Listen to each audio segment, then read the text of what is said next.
creative, you don't get people to commit to quality support. And something like times who just want to survive, we supply them something. Where you can actually make all these things work. But here in Nigeria, it's difficult to actually sell our program to stations. You can't let one thing suffer from the other.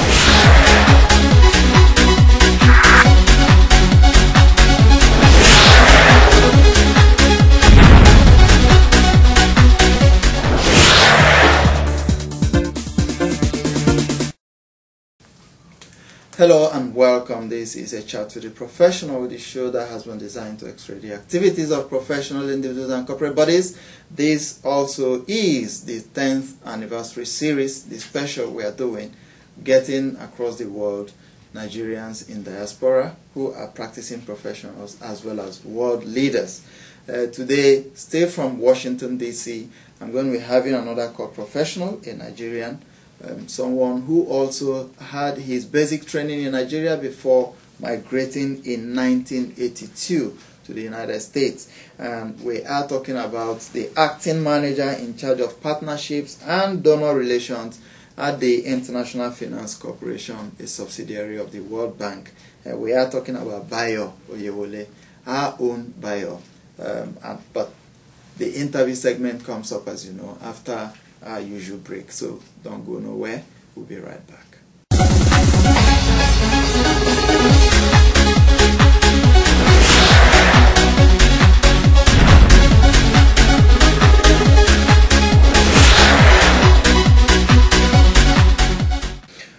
Hello, you're still on the show, A Chat with the Professional, the show that has been designed to x-ray the activities of professional individuals and corporate bodies.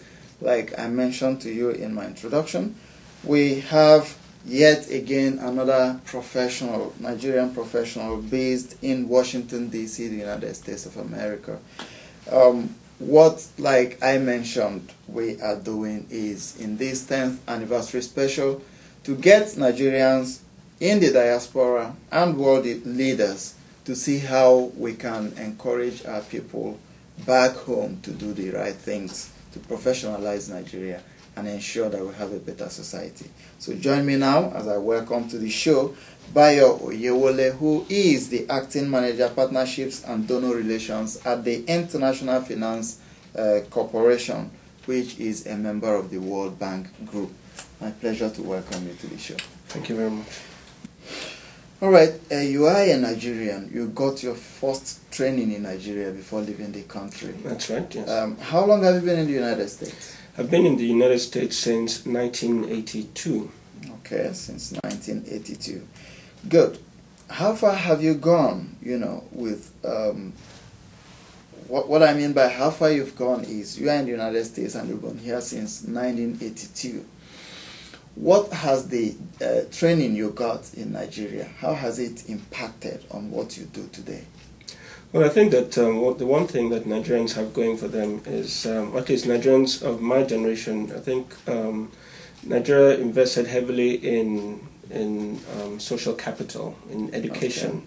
And I was one of the beneficiaries of that. I mean, I had a very good educational background. I went to King's College, Lagos, which is a public school, but of very high quality. And I also did my A-levels in International School in Ibadan, which is also a very good secondary school. And then I went to University of Ibadan, which, as you know, has a very good reputation. Yeah. I also did some studies in England, and combining a very solid Nigerian education with a spell in England, and also I did an MBA here in the United States. I think I had the best of all worlds, actually. I think Nigerians are. I think when you live in a country like Nigeria, you have this sort of innate aggressiveness that allows you to cope with any situation, right? And when Nigerians come to America, all they see is opportunity. They don't see any obstacles. I think that's why Nigerians do much better here. We still didn't get the presidency, but we're working on that. Thank you very much. Now, how do you assess your job in the IFC? Could you explain to us the details of your responsibilities as an acting manager in charge of partnerships and donor relations? Well, first I should explain what IFC does. A lot of people don't know that. IFC is a part of the World Bank Group. The difference between the World Bank itself and the IFC is that whereas the World Bank lends money to poor countries, to governments, IFC focuses on the private sector. So we work as a sort of investment bank, and we invest in the private sector. Now, in many of the countries where we work, the private sector doesn't really function that smoothly. And so a lot of the time we need to sort of provide advisory services, technical assistance and so on, to improve the environment and make it more suitable for foreign investment, well, for private investment. And so I work in the part of IFC that provides advisory services as opposed to investment services. And a lot of that advisory work has to be funded by donors, bilateral donors, foundations and so on. So I manage that relationship between IFC and the donor community. I see. And donors include, you know, like the US, UK, Japan, and so on. Okay.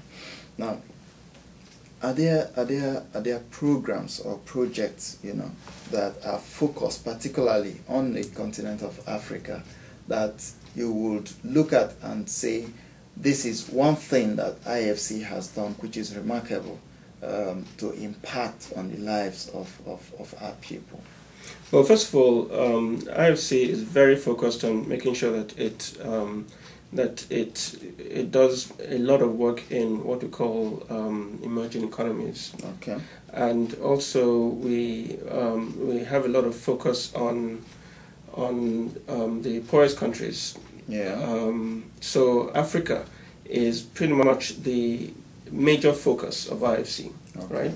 And a very large proportion of its investments go to Africa. I see. Investments and advisory services, probably more so on the advisory side than investment side. And I mean, for one area in which the IFC has done spectacularly well is in the whole area of financial market development in Africa, and Nigeria has been the biggest beneficiary of that. One of the ways we've been able to reach the smaller projects that are characteristic of the African environment is by lending through financial intermediaries who then on-lend to SMEs and so on. And that's you know, we've done very well in that in Nigeria. Thank you very much, viewers. At this point, we must take a break. I'm still here with Bayo Oyewole, a Nigerian bred. He says he was in the University of Ibadan. We are having another candidate from UI who is proud to have gone through the process of getting himself educated in Nigeria before leaving the country. When we come back from this break, we shall be looking at the education sector as it was before he left Nigeria and what obtains at the moment. But that will be after this break. Please don't go away.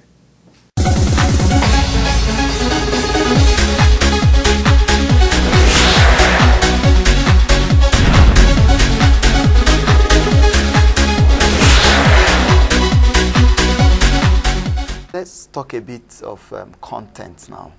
There seems to have been a drift. There seems to have been a drift from educational to now mainly entertainment. And so all what we see now is breakdancing, loose legging, and younger ones, and particularly the female folk.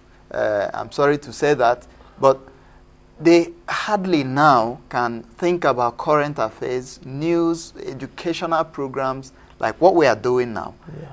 There seem to have been this drift, and there's now that craze for entertainment, movies, soaps, and so on and so forth.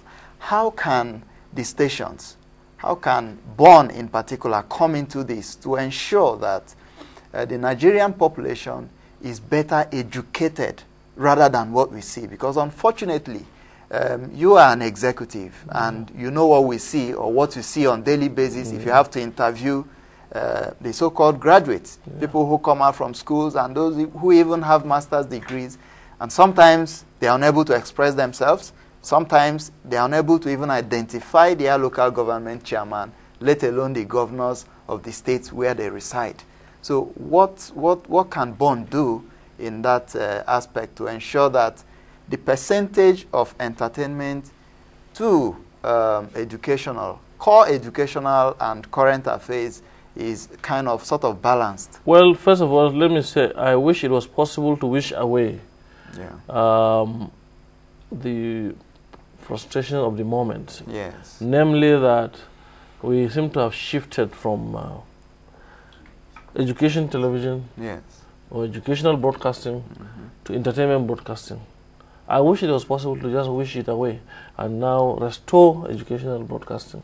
Okay. But it is not. It's easier said than done.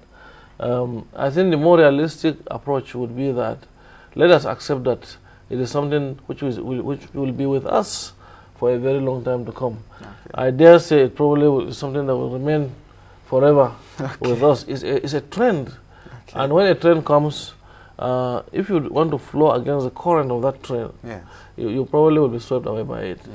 Therefore, a more realistic and subtle approach would be that let us build in educational programming into the content of entertainment. Okay. Let us try to be a bit subtle while removing the very obvious things that me and you don't like. Okay. You know, what did you say, legging? Loose legging, break dancing. Those things, let's try to remove as much as it could be possible. Okay. But I'm sorry to tell you that it's not something that we can just wish away. It will remain with us. And therefore, as a loose leg, and put on some Bob Marley hair on males and so on and so forth, let's try to inject quickly the educational part of it. The frustration of a virtually uneducated graduate lives with us. Some of us who are chief executives, we conduct interviews every day. And believe me, the things I knew when I was in primary 4, on a particular subject, I have interviewed a graduate with 2-1, and he could not answer those questions that I knew in primary 4. Yes.